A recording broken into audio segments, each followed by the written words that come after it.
So, good day to you, lovelies. I gathered that one from someone that I follow in England, and he always greets people, oftentimes greets people in that way. And I love the word lovely, so I thought that was kind of fun. Today we're going to talk about this painting, and it is from There Once Was a Kitty Who Traveled. And it's about Digit when she goes to London and she goes to the tower, and there are displayed the crown jewels. And so she imagines what it would be like to wear the crown jewels. So the crown, it's my understanding, is quite heavy. And so if it were actually sitting on Digit's head, it would be much, much bigger than this. And it might even kind of engulf her whole body because it's much bigger than the way it's depicted. But Digit would think of it as fitting her head. And she's holding it up with a scepter because it's pretty heavy. But it just got me to thinking about, when we are imagining ourselves to be something even greater and we're thinking about what that might be if we're going to take on a new job, or maybe we're going to become a parent for the first time or the second or the third time, or if we're going to become grandparents, or if we're going to take on some kind of a new task, and it means reinventing ourselves, or it means kind of figuring out who we're going to be in this role. So we imagine what that would be like, and we put that imagination crown on our head, and we become the sovereign of what it is that we're becoming. And so when we're in our sovereignty, we're in our authority, and we're also in our sense of power. We're in our sense of greater well-being of what that might be. And so it is a quite an amazing word. I love the word sovereignty because it's about, an empowerment that we call ourselves to be. So I'm going to take this jewelry out because this would be as close to the crown jewels than I would ever get, and it's not actual diamonds. This is jewelry that a friend gave me. It was her mother's, and when her mother passed, she gave it to me. So these earrings just pinch like crazy. They're a lovely set of jewelry from probably the 40s or the 50s. And they're so pretty, but it's not really me. So I'm just going to take them off right now. And I'm just going to put on what I normally would wear, things that are a little more comfortable for me.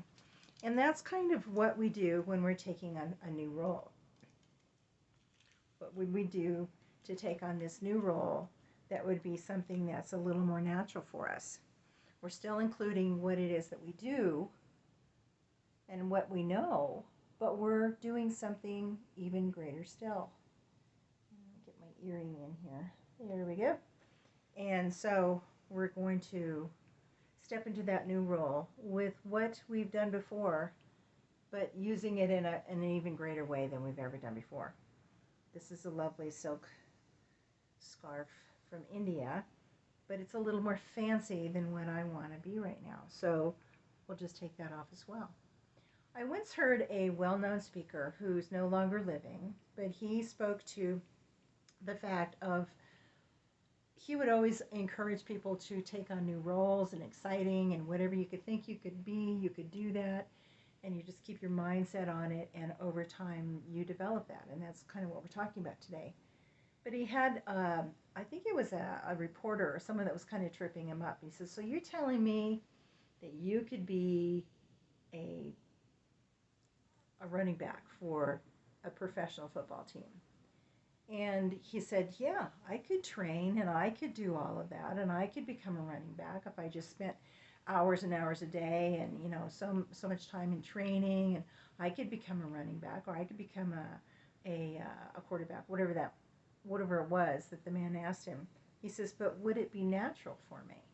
And that kind of stopped the guy in his tracks, because whatever it is we're doing and whatever we're calling forth, we need to understand that we have to get into the place of where it's natural for us. How do we feel comfortable with it? How do we take what it is we're doing and then engage with it in a way where we become comfortable with it over time? There's another way of looking at what we're doing when it's something brand new and something exciting. You can get from where you are to New York 10 steps at a time.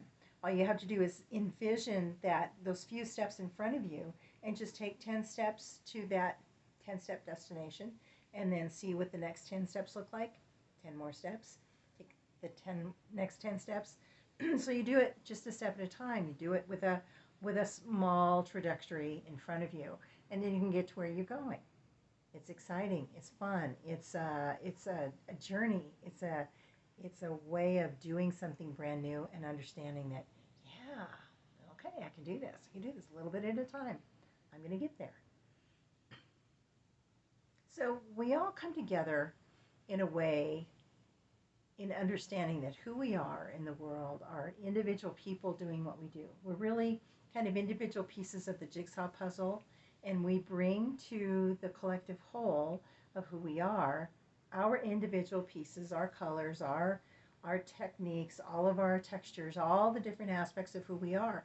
And then when we fit them in with everyone else of what we're doing, then we create this beautiful picture. And that's what it is when we do, when we're all in this together. And that's what we do when we're in a place of cooperation and in a place of understanding that what it is we're doing together is of a greater sense of who we are. And we're doing it out of love. We're doing it in a peaceful way. We're doing it in a way of working together and understanding that, I've got my different way of doing things. You've got your different way of doing things. Let's do this in a way where we can collaborate together, where we can communicate together, where we can do this greater thing that we're really calling forth.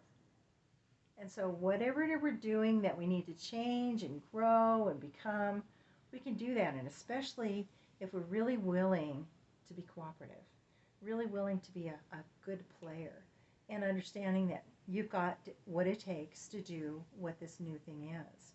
And you can do it. And you can do it especially with other people who are wanting to work with you in cooperation, in community, in collaboration. All those words come together in a way that we're really calling forth community in the way that we look at life now. It used to be everybody was kind of all for themselves. Now we're really looking at how do we see ourselves in the world as not just individual people in our side of the country and our side of the world, but how do we do this where we're working together as world, as a unity, as a collaborative effort for the greater good of not just where we're from, but for the world itself. And so, how are you going to do what you're planning to do? I know that every one of us have new things all the time. It might be in the form of relationships. It might be in the form of health and well-being. It might be in the form of maybe a vacation. Or it could be that we're calling for something brand new in our job, in our vocation, in just even a hobby. And how do we take that on and just take it on in a way that we're really venturing forward? Be the adventure.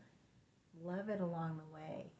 And when you hit a snag, just kind of figure out how can you kind of shift around and find a new way to do that.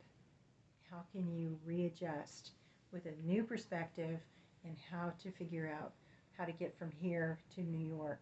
Maybe not taking that same path. Maybe you have to take another step, take another trajectory to get that way. Maybe a different road, maybe a different way to get from here to where you're heading. And you can do it one step at a time.